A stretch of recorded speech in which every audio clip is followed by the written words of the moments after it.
You ever notice how we laugh at the worst things sometimes? Like, not because they're actually funny, but because we don't know what else to do. Somebody gets embarrassed, somebody gets hurt, or somebody opens up about something real and vulnerable.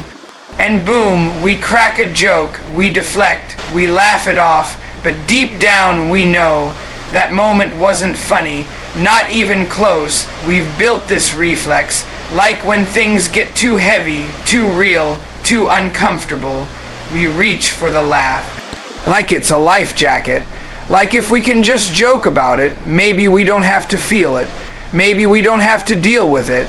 That's what we've been trained to do since we were kids. Somebody in class says something awkward, we laugh. Somebody falls down, we laugh. Somebody cries, we laugh, then say we were just playing. But let me tell you, some of the stuff we laugh at, we shouldn't even be smiling at. That's not strength, that's not coping. That's running, that's hiding. We've created this illusion where humor feels safer than honesty, and that illusion, it's killing growth, it's stopping healing. You can't fix what you won't face, and you can't face what you keep laughing at. I remember walking into rooms full of people who claimed they wanted change, said they were tired of being broke, tired of being stuck, tired of playing small, but the moment the conversation got serious, about discipline, about trauma, about what it really takes, they got uncomfortable. You could see it in their eyes, and what did they do? They started joking. Somebody'd say, "Man, that sounds like too much work." Everybody would laugh. They'd joke about quitting before they even tried. Laugh about their own pain, like that made it easier, but it doesn't make it easier. It just makes it quieter, makes it easier to ignore, and you keep doing that, keep making everything a punchline. You wake up one day and realize your whole life's been a joke. But you're the only one not laughing. Look, I'm not saying there's no place for laughter. I'm not anti-humor. What I'm saying is, when we turn everything into comedy, we lose the depth. We lose the chance to grow. Some things, they're not funny. Abuse is not funny. Poverty is not funny. Depression, not funny. And yet, we'll make memes out of it. Post a slick caption, "I'm dead." We say, "I'm so broke, I should charge my phone at Starbucks." We laugh. We normalize, we numb, and then we wonder why we're stuck. Why we keep repeating the same cycles, because you can't transform what you keep trivializing. You want to heal, you want to elevate, then start getting real about what hurt. Stop covering it with comedy. Stop using laughter like a drug just to numb what you don't want to feel. I get it. I do. Sometimes that's all we've had, growing up. Some of y'all didn't have therapy. You didn't have mentors. You didn't have safe spaces. You had jokes. You had roasting sessions. You had laugh or cry. So you chose laugh. I understand that survival mechanism, but at some point, survival has to evolve into healing. And healing, that requires honesty. That requires you to sit in the discomfort and say, "This ain't funny. This is real and it matters." Because when you take the joke away, you're left with truth. You're left with the raw stuff. The stuff that makes you who you are. And that's where the power is. That's where change starts. Not when you laugh it off, but when you finally say, "Nah, I've been laughing too long. It's time to feel this. It's time to face it." Some of the most powerful moments in your life will be the ones where nobody's laughing. Where it's dead quiet. Just you, your thoughts, and that truth you've been running from. That's where you build.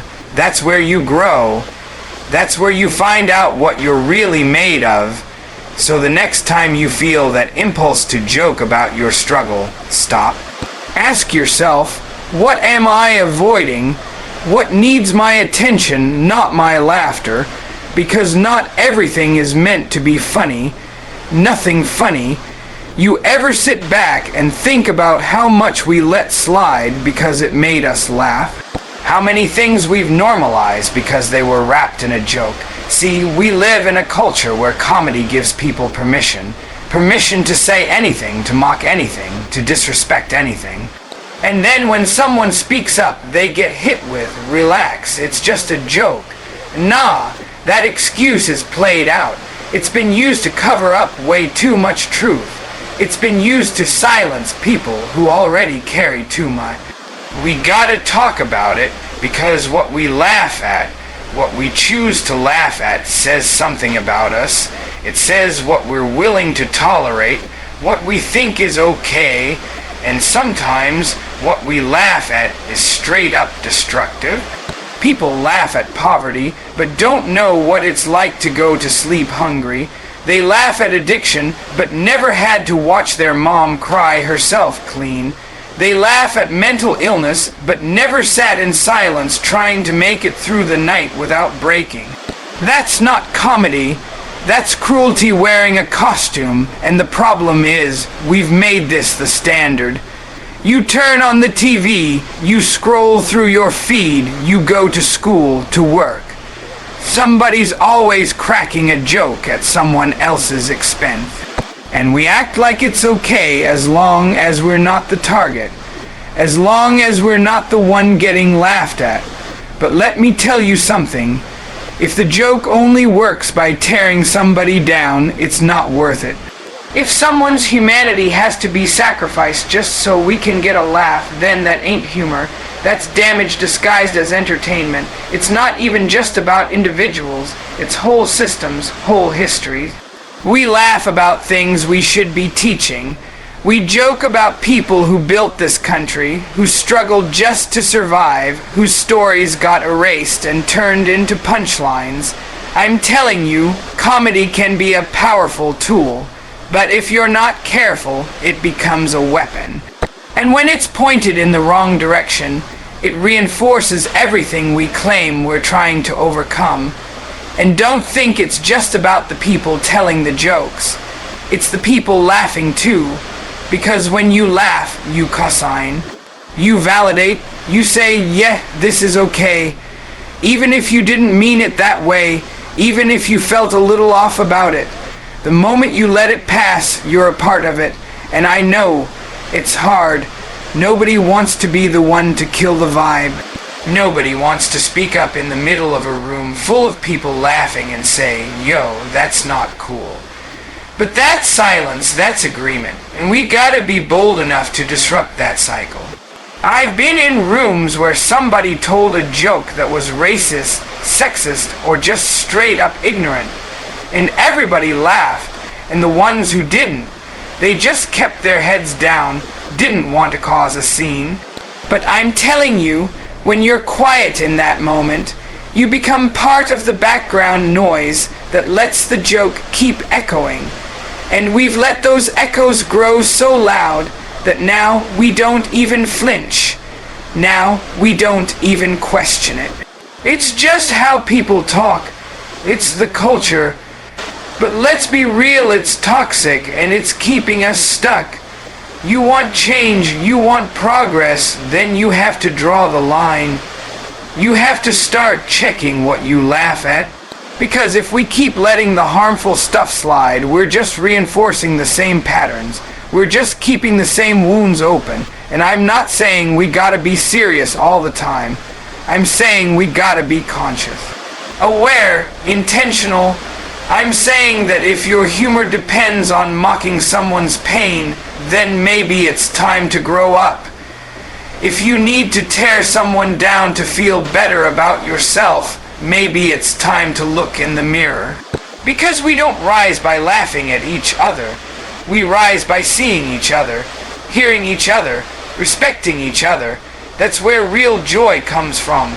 Not from jokes that divide, but from connections that build. So the next time you hear that joke, the one that makes you cringe a little, the one that targets someone who's already carrying too much, don't laugh just to fit in. Don't stay silent just to keep the peace. Because peace built on disrespect ain't real peace, and laughter built on somebody else's pain, that's not joy, that's damage, nothing funny. You ever stop and ask yourself why you laugh at certain things? Like, really ask, not just go with the crowd or chuckle out of habit. But pause and think, what about this actually makes me laugh? Because a lot of us, we've never done that. We've never questioned it. We just laugh and keep it moving. But if you really want to grow, if you really want to become the best version of yourself, you've got to get intentional about what entertains you, what makes you laugh. Because what you find funny says more about you than you think. You see, we've gotten used to laughing at things that are rooted in pain, in stereotypes, in somebody else's struggle, and we don't even blink anymore. We scroll through content all day long. Somebody getting humiliated, somebody being mocked, somebody's lowest moment broadcasted for entertainment, and we call it funny. We hit like, we share it, we say, yo, that was hilarious. But here's the question, would you laugh if that was your sister? Your son, your story, suddenly it don't hit the same, and that's the thing. We've become so desensitized that we forgot our humanity. We forgot that behind every video, every meme, every so-called joke is a real person, a real soul, and just because we don't know them doesn't mean their pain is for our amusement. That's not entertainment, that's exploitation, and what we entertain, we empower. What we feed grows, so when we laugh at that kind of stuff, we're not just laughing, we're reinforcing it. We're saying, this is okay, do it again. You've got to take ownership of that. You've got to start checking your own spirit. Why is it funny when someone's overweight gets turned into a punchline? Why do we laugh when someone can't speak English fluently? Why do we chuckle when someone's clearly struggling mentally or emotionally, and the world treats it like a joke? That's not lighthearted, that's low frequency. That's something we've got to outgrow if we're serious about becoming more. And I know some people will say, man, it's just jokes, don't be so sensitive. But let me ask you, if you were raised on jokes that targeted you, how would that feel? If every time you turned on the TV or opened your phone, you saw a version of yourself being laughed at, how long before you started to believe that was all you were worth? This stuff has power. Words have power. Laughter has power, and if we're not using that power with wisdom, we're misusing it. We've got to take accountability, not just for what we say, but for what we allow ourselves to enjoy. You say you want to be better. You say you want to elevate. Then you can't keep laughing at things that keep others down. You can't build your life on self-respect and still feed your spirit with disrespect. It don't work like that. You want growth. You want peace. Then you've got to start aligning your actions with your values, even in the little things like what you laugh at. And let me be clear, it's not about walking around offended all the time. It's not about policing everybody's humor. It's about self-awareness. It's about integrity. It's about saying, I'm not going to get joy out of somebody else's humiliation. That's not the kind of energy I want in my life. That's not the kind of spirit I want to feed. I want to laugh at things that lift me. I want to laugh at creativity, at cleverness, at joy. Not at pain, not at brokenness. Because when you grow, your taste changes. When you elevate, your appetite changes. You stop craving fast food humor. You start needing something with substance, and it's not because you're too good for it. It's because you've been through too much to keep pretending that the surface is enough. You've cried too many nights to laugh at someone else's tears. You've climbed too many mountains to mock someone who's still in the valley. That's what maturity looks like. That's what leadership looks like.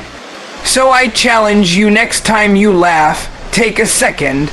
Just ask yourself, why is this funny to me? Who's it serving? Who's it hurting? And what does that say about what's inside me? Because the moment you start asking those questions, you stop being a passive consumer of the culture.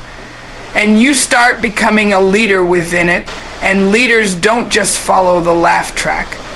Leaders choose what's right, even when it's not popular. Even when it's not easy, nothing funny.